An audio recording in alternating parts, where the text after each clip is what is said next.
ብዙሓት ካብቲ ናይ እግሪ ኩዕሶ ክእለቱ ብዘይንእስ ዓወታቱ ዘይግደሎ ትሕትንኡ እናረኣዩ ኣዝዮም ይፈትውዎም። በቲ ምኽንያቱ እውን ኩሎም ናይ እግሪ ኩዕሶ ዓለም ሰባት ብሓደ ድምፂ ካብቶም ውሕዳት ተፈተውቲ ናይ እግሪ ኩዕሶ ተፃወትቲ ውሽጢ እዚ ሰብ እቲ ሓደ እዩ። ኩል ግዜ ጽቡቕ ዝኾነ ፍሽኽታ ካብ ገጹ ይጠፍእን እዩ። ንሱ ኣብቲ ኩዕሶ እግሪ ሜዳ እንተልዩ ኣነ ዝብል ተፃዋቲ ንዕኡ ሓሊፉ ኣይኸይድን እዩ። እዚኣ ንእሽተይ ኩዕሶ ኣብዚ ሰብ እግሪ እንተኣትያ ኣቓልቦ እያ ትስረቕ። በዚ ምኽንያት እውን ካብቶም ዓበይቲ ዋንጫታት ንድሕሪት ናይዚ ሓፂር ሰብ ስም ኣይጠፍእን እዩ። ናይ ዓለም ዋንጫ፣ ቻምፒየንስ ሊግ፣ ፕሪምየር ሊግን ዝኣመሰሉ ዓበይቲ ዋናጩ ብኢዱ ጨቢጡ ክስዕሞም ዝኸኣለ ብሉፅ ሰብ እዩ።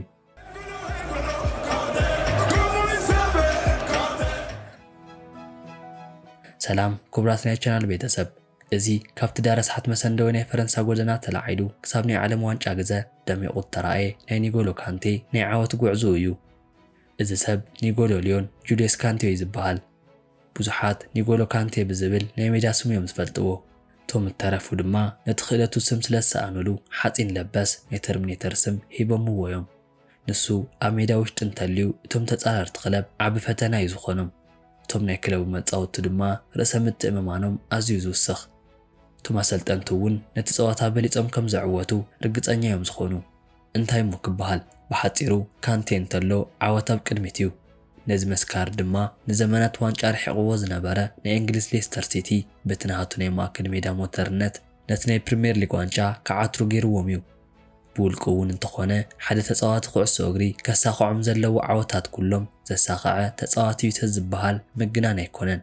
ምኽንያቱ ድማ እቲ ናብ ናይ ፈረንሳ ጎደናታት ናይ ጋሪ መትሓዚ ጨቢጠን ዝነበረ ኣእዳው ግዝአን ሓሌን ዓበይቲ ብልጫታት ተሰኪመን እየን።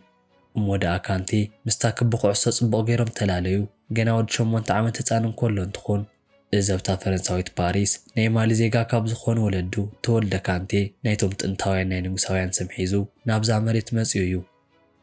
ካንቴ ማለት ብማልያውያን ንጉስ ማለት ክኾኑ እንከሎ ንሱ እውን ዓቢ ኮይኑ ነቲ ንግስና ኣብ ናይ ኩዕሶ እግሪ ሜዳ ብምግባር ክሳብ ዓበይቲ መድረኻት ንርእሱ አንጊስዎ እዩ። ካንቴ እንተሎ ዓወት ናይ ግድን እዩ። ካንቴ እንተሎ ዋንጫ ይጭበጥ እዩ። ካንቴ እንተሎ ትሕትና ክሳብ ጫፍ ጻግዒ ይርከብ እዩ። እሞ ደኣ ካብዚኣቶም በሽ ዝኾነ ሚልዮናት ዶላር ናይ ካንቴ ሰብኣውነት ክጎድል ዘይገበርዎ እንትኾኑ ብዙሕ ውፃ ውረድ ስለ ዘሕለፈ እዩ ነይሩ። እዚ ከም ዝኾነ ይኹን ስሩዕ ኣፍሪቃዊ ስደተኛ ናይ ቁልዕነት ግዝኡ ብፈተና ተኸበ ፍሽኽ ባህሊ ኒጎሎ ካንቴ ገና ኣብ 7 ዕድመ እንከሎ ምስ ወላዲ ብኡ ናይ ፈረንሳ ጎደናታት እቶም ዝወደቑ ኣቑሑት ብምእካብን ናብ መሐደስቲ ትካላት ንምቕራብ ንወላዲ ብኡ ክሕግዝ ጸኒሑ እዩ። ህይወት ግና ብኸምዚ ጥራይ ስለ ዘይተቐበለቶ ልክዕ 11 ዕድመ ምስ መለኦ ወላዲ ብኡ ብህይወት ስለ ዝሰኣኖ ናይ 8 ሓፍቱን ሓውን ናይ ምምሕዳር ሓላፍነት ገና ኣብ ገዛ ቁልዕነቱ ተቐቢሉ እዩ። እቲ ስራሕ እውን ምስ ኣቦኡ ኮይኑ ይሰርሖ ዝነበረ ኣቑሑት ብምእራይን ብምሻጥን ህይወት ክደፍእ ጀሚሩ እዩ። ናይ ካንቴ ናይ እግሪ ኩዕሶ ህይወት ዝፈለመ ገና መበል 7 ዕድሚኡ እንከሎ እንትኾን ኣብ ሰፈሮም ኣብ ዝነበረ ጂኤስአር ንሳብ ዝበሃል ኣብ ንኣሽቱ ክለብ ውሽጢ ብምእታው ነታ ዝፈትዋ ኩዕሶ ክግትራ ጀሚሩ እዩ። እቲ ኩዕሶ እግርን ስርሑን ብሓንሳብ ክኸይድ ስለ ዘይክእል ንሮናልዲንሆን ዚዳንን ክዕዘቦም እንከሎ እናድነቖም ንዝዓበየ ካንቴ ግና እዚ ቀሊል ስለ ዝነበረ ንብዙሓት ዓመታት ኣብዚ ናይ ፈረንሳ ንእሽተይ ክለብ ውሽጢ ተፃዊቱ እዩ። ኣብቲ ሰዓት ካንቴ ዋላ እኳ በቲ ናይ ኩዕሶ እግሪ ክእለቱ ዝሕመ እንተዘይነበረ ብቑመቱ ግና ብዙሓት ዘይመርፅዎ ተፃዋቲ ስለ ዝነበረ ንእሽተይ ነቲ ናይ ኩዕሶ ህይወት ከቢድ ክኾኖ ገይርዎ እዩ። ኣብቲ ሰዓት ንካንቴ ዘሰልጥኖ ዝነበረ መሰልጠኒ ኣብ ሓደ ኣጋጣሚ ከም ዝኽብል ብዛዕባ ናይ ካንቴ ቁመት ተዛሪቡ ነይሩ እዩ። ኣብቲ ሰዓት ካንቴ በቲ ሓፂር ቁመቱ ተላዕለ ንዕኡ ንምውሳድ ዝሓትት ዋላ ሓደ ክለብ እውን ኣይነበረን። ብኸምዚ ምኽንያት እውን ናብቲ ፍሉጥን ንሄነርን ሓዊሱ ምስ ንምባፔ ዝዓይነቶም ክለብ ናብ ዘፍረየ ናይ ኩዕሶ እግሪ ኣካዳሚ ካሌሪ ፎንቴ ንምእታው ዝገበሮ ጻዕሪ ውድቂ ኮይኑዎ እኳ እንተነበረ ብኸምዚ ተስፋ ዘይቆረፀ ካንቴ ግና ኣብቲ ክለብ ካብ 18 ዕድመ ንላዕሊ ብዝብል ምፅዋት ቀፂሉ እዩ። ኣብ ዓመት 10 ጎላት ብምቑፃር ነቲ ክለብ እውን ናብ ዋንጫ ክዓትር ኣኽኢልዎ ነይሩ እዩ። ነዚ ክእለት ዝረኣየ መሰልጠኒ እውን ንካንቴ ናብ ዝተፈላለዩ ክለባት ንምዝውዋር ጻዕሪ እኳ እንተገበረ ዕዱል ምስኡ ዘይነበረት ካንቴ ግና ሕጂ እውን ክሳኸዐሉ ይከኣለን። እሞ ደኣ ብጠባዩ ይኹን በቲ ክእለቱ በቲ ናይ ክለብ መሰልጠኒ ኣዝዩ ተፈታዊ ዝኾነ እዚ ለባም ካንቴ እቲ መሰልጠኒኡ በታ ናሃቱ ማኪና እናመላለሰ እውን እንተኾነ ናብ ብዙሓት ክለብ እናዘረ ንኽፍትን ዕዱል ከመቻችወሉ ጸኒሑ እዩ። ካብ ዝንድሓር እውን ኣብ 2011 ኣብቲ ናይ ጣልያን ክለብ ቦሎኛ ክጽንበር ዕዱል ረኺቡ እዩ። ኣብ እውን ጽቡቕ ዝኾነ ምንቅስቓስ ስለ ዝገበረ ናይቲ ክለብ ደረጃ ከም መሓይሽ ክኢሉ እዩ። ኣብቲ ሜዳ ብስቕቱን ብህድእነቱን ዝፍለጥ እዚ ዓይኒ ዘይክእል ካንቴ ኣብቲ ዓመት መወዳእታ እውን ናይ ቦሎኛ ናይቲ ዓመት ብሉጥ ተጻዋቲ ንምዃን በቂዑ እዩ። ብምቕጻል ተመሊሱ እውን ናብ ፈረንሳ ብምኻድ ኣብ ቁልዕነቱ ንስኻ ሓፂር ኢኻ ኢሎም ገጽ ንዝኸልእዎ ክለባት ተመሊሱ መንነቱ ብምርኣይ ክጻወት ዝኸኣለ ሰብ እዩ። ኣብዚ እውን ሬንሰን ሎሬንተን ዝተባህላ ክለባት ተጻዊቱ እዩ። ከምዚ እናበለ ኣብ ብዙሓት ዓይኒ ዝኣተወ ካንቴ እውን ናይ እግሪ ኩዕሶ ህይወት መስመር እናሓዘሉ ዝመፀ እዩ ዝመስል። ኣብቲ ውድድር ዓመት እውን ካብቲ ክለብ ጥራይ ዘይኮነስ ካብ መላእ ኤውሮጳ ልዑል ናይ ኩዕሶ ምቁፅፃር ዝገበረ ተፃዋቲ ብምዃን ናይ ብዙሓት ኣቓልቦ ወሲዱ እዩ። ነዚ ዝሰምዓ ከምኒ ማርስሊዮንን ዌስትሃምን ዝኣመሰላ ክለባት ነቲ ዝውውር 6 ሚልዮን ፓውንድ ብምኽፋል ነዚ ተፃዋቲ ናይ ውልቀን ንምግባር ክጓያ ጅምራ። ኣብቲ ሰዓት እውን ሌስተር ሲቲ ስቴቭ ዋር ናብ ማርሰል ንምዝውዋር ተተሊሙ ዝነበረ ካንቴ ነቲ ዝውውር ብምጭዋይ ነዚ ተስፋ ዘለዎ ተፃዋቲ ናይ ውልቆም ገይሮም ሞዮም። እሞዳ ኣብዚ ሰዓት ህይወት ነዚ ጸሊም ዳይመንድ ኣብ ናይ እንግሊዝ መሬት ዝኾነትሉ እያ ትመስል። ሌስተር ምስ ሰንደርላንድ ኣብ ዝነበረው ናይ ፕሪምየር ሊግ ፀዋታ ሓደ ሕፅር ዝበለ ጸሊም ሰብ ነቲ ሰማያዊ ማልያ ተኸዲኑ ንጄሚ ቫርዲያን ብምልዋጥ ናብ ሜዳ ይኣቱ። ኣብቲ ዓመት ብዘርኣዮ ብሉፅ ብቕዓት እውን ኣብቲ ግዜ ካብ ብዙሓት ናይ ኩዕሶ ተዓዘብቲ ብዙሕ ኣድናቖት ዘትረፈ ኒጎሎ ካንቴ ናብ ሌስተር ኣብ ዝመጻሉ ኣብቲ ካልኣይ ዓመቱ ኣብ 2016 ዋላ ሓደ ሓሲብዎ ዘይፈልጥ ናይ እንግሊዝ ፕሪምየር ሊግ ዋንጫ ምስ ሌስተር ብምዃን ክዓተር ከይዱ እዩ። ኣብቲ ሰዓት ንሌስተር ድሕሪ ብዙሕ ዓመታት ናብ ዋንጫ ካብ ዝመርሕዋን ኣብ መዝገብ ታሪኽ ካብ እተፀሓፉ ውሽጢ እዚ ሰብ ኣብ ቅድሚት ዝርከብ እንትኾን ኣብቲ ዓመት እውን ንሌስተር ኣብ 36 ፀዋታታት ናይ ማእከል ሜዳ ሞተር ብምዃን እናመርሐ ዝነበረ ካንቴ 175 ዕውት ታክል ብምግባርን 157 ኳዕሳሱ ብምምንጣልን ኣብ ናይ ኤውሮፓ ሊግ እቲ ልዑል ናይ ሜዳ ቁፅሪ ዘመዝገበ ተፃዋቲ ክኸውን ኪሉ እዩ። ኣብቲ ግዜ እውን ናይቲ ዓመት ብሉፅ ተፃዋቲ ብምባልን ፍሽኽታ ዝፈቱ ተፃዋቲ ብዝብልን ኣሌክስ ፎርግሰንን ብኻልኦት ዓበይቲ ናይ ዓለምና ሰልጠንቲ እቲ ብቑዕ ናይ ማእከል ሜዳ ተፃዋቲ ከም ዝኾነ ተመስኪሩሉ ነይሩ እዩ። ንሱ ኣብ ሜዳ ውሽጢ እንተሎ ነታ ኩዕሶ ተጠንቂቑ ይሕድገካ እዩ። ንዕኡ ተዳፊእኻ ነዛ ኩዕሶ ክምንጥሉ ምባል ዘይሕሰብ ነገር እዩ። እቲ ማእከል ሜዳ ኣብ ትሕቲ ቁፅፅር እዩ። ኒጎሎ ካንቴ ነቲ ክለቡ ብዘለዎ ናይ ጎል እጃም ምኽንያት ናይ ቤተሰቡ ናይ ዓሌቱ ዘርኢ ካብ ዝወፃሉ ኣብ ማሊ ናይ ኣፍሪካ ዋንጫ ንኽትፃወት ዕዱል ተኸፊቱሉ ዝነበረ እንትኾን እቶም ፈረንሳውያን ግና ነዚ ብርቱዕ ተፃዋቲ ሕሊፍካ ምሃብ ኣይደለዩን። እዚ ናይ ፈረንሳ ማልያ ተኸዲኑ ንፈረንሳ ወኪሉ ንክፃወት ኣሰማሚዖም ሞዮም።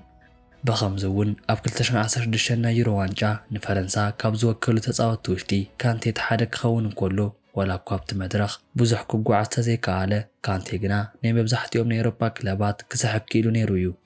ናይ ካንቴ ወኪል ድማ ካብ ብዙሓት ናይ እግሪ ኩዕሶ ክለባት ናይ ስልቂ ፃውዒት ተጨናኒቑ ፀኒሑ እዩ።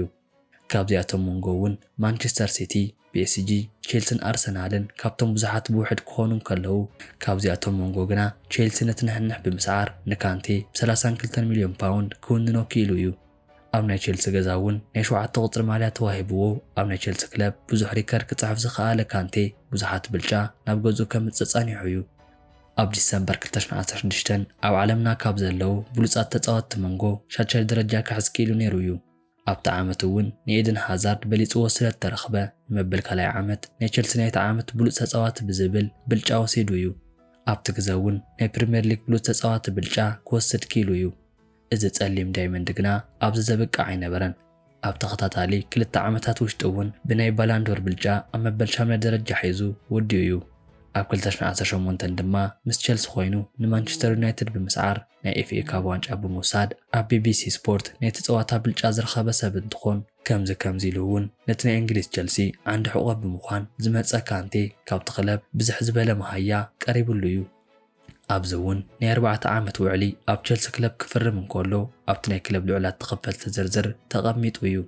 ንቼልሲ መበል 150 ፀወትኡ ዝገበረ እዚ ፍሽኽታ ዘይፍለዮ ካንቴ ካብዚኣቶም ብተወሳኺ እውን ንኤውሮፓ ዋንጫ፣ ናይ ዓለም ናይ ክለባት ዋንጫ ሓዊሱ ንናይ ኤውሮፓ ሱፐር ካፕ እውን ከይተረፈ ክበልዕ ዝኸኣለ ተፃዋቲ እዩ። ካብቲ ናይ ክለባት ደረጃ ሓሊፉ ብሃገር ለኸ ደረጃ እውን ብዙሕ ብልጫ ክረክብ ዝኸኣለ ተፃዋቲ እዩ። ኣብ 2018 እውን ኣብቲ ዓቢ ናይ ዓለም ዋንጫ ፀዋታ ሃገሩ ወኪሉ ክእለቱ ንመላእ ዓለም ከርኢ ኪኢሉ እዩ። ኣብ ትውድድር እውን ብቕልጣፍ እውን በቲ ጥንኩር ስርሑ ዝፍለጥ ካንቴ ን52 ኳዓሳሱ ካብ ተጻራሪ ክለብ ብምምንጣል ሓድሽ ናይ ዓለም ዋንጫ ሪከርድ ዝጸሓፈ ተጻዋቲ እዩ። ናይ ካንቴ ናይ ዋንጫ ጉዕዞ ኣብዚ ዘብቅዕ ኣይነበረን። ገና ካብ ግዜ ቁልዕነቱ ቃልሲ ዝለመደ ካንቴ ብኸምዚ ኩነታት ሓሊፉ ኣብ ናይ ኤውሮጳ ቻምፒየንስ ሊግ መድረኽ እውን ክነግስ ዝኸኣለ ነቲ ናይ ፍጻመ ተጋጣማዩ ሲቲ 1-0 ብምስዓር ንናይ ኤውሮጳ ቻምፒየንስ ሊግ እውን ከሳኽዖ ኪሉ እዩ። ኣብቲ ሰዓት እውን ብዙሓት ካንቴ ናይ ባላንዶር ብልጫ ይግብኡ ዋላ እኳ እንተበሉ ካንቴ ምስ ባላንዶር ግና ከይተራኸቡ ሓሊፎም እዮም እሞ ደኣ ከምቶም መብዛሕትኦም ጸለምቲ ናይ እግሪ ኩዕሶ ዓለም ሰባት ሃብትን ሓንቃቕን ዘይተታለሎ ክረአ ዘይብል ካንቴ ብዙሓት ሰባት ነቲ ተበገሰሉ ዘይርስዕ ክብሉ ገሊፆም እዮም። ነዚ ምኽንያቱ ድማ ካንቴ ከምቶም መሰጥኡ ኣብ ናይ ኢንስታግራም ዝፍለጣ ሞዴላት በብክለባቱ ሒዙ እንትዘውር ዝረአ ኣይኮነን። ኳዳስ ናብ ትውልዲ ሃገሩ ማሊ ብምኻድ ንህፃናት ናይ ትምህርትን ካልኦት ዕድላትን እንትፈጥር እዩ ዝረአ። ኣብ ቀረባ እውን ብቤተሰቡ ተመርፀትሉ ሰበይቲ ተመርዓዎ ክኾን እንከሎ እዚ ተግባሩ እውን ንብዙሓት መስደመሚ ኮይኑ እዩ። ቅድሚ ዓመታት እውን ናይ ኤውሮጳ ኩዕሶ እግሪ ኣኽለኒ ኢሉ ድሕሪ 7 ዓመት ናይ ቸልሲ ጻኒሒት ንድሓር ናብ ናይ ስዑድ ሊግ ዘምርሐ ካንቴ ብሓፈሻ ምስ ክለቡን ሃገሩን ናብ 9 ጽጉዕ ዓበይቲ ዋናጩ ክዓትር ኪኢሉ እዩ። ካብ ኩዕሶ እግሪ ወፃእ ከምኒ ናይክ ዝኣመሰሉ ትካላት ብስፖንሰርን ኢንቨስትመንትን ብኣምባሳደርነትን ብናይ ሪል ስቴት ስራሕቱ ተዋፊሩ እዩ። ኣብ 2023 ድማ እቲ ጠቕላላ ሃብቱ ናብ $30 ሚልዮን ክበጽሕ እንከሎ ኣብዚ ሕጂ ሰዓት እውን ኣብ ኣልኢታድ ኣብ ሰሙን 290,000 ዩሮ እናተኸፈሎ ንክለቡ እናገልገለ እዩ ዝርከብ። ኣብ ማሕበራዊ ሚድያ እውን ብዙሕ ዘይረአ ካንቴ እቲ ናይ ውልቀ ህይወቱ ሕቡእ ክኸውን እንከሎ ካብቲ ሜዳ ወፃእ ብዘሎ ህይወቱ እውን ንሰባት ብምሕጋዝ ዝሕጎስ ሰብ እዩ። ህይወቱ ቅልል ብዝበለን ህድእ ብዝበለን መልክዑ ዝመርሕ ካንቴ እቶም ዝገንሑ መካይን ከይተረፉ ከም ስሩዕ ሰብ እምበር ክባራት መካይን ኣይኮኑን።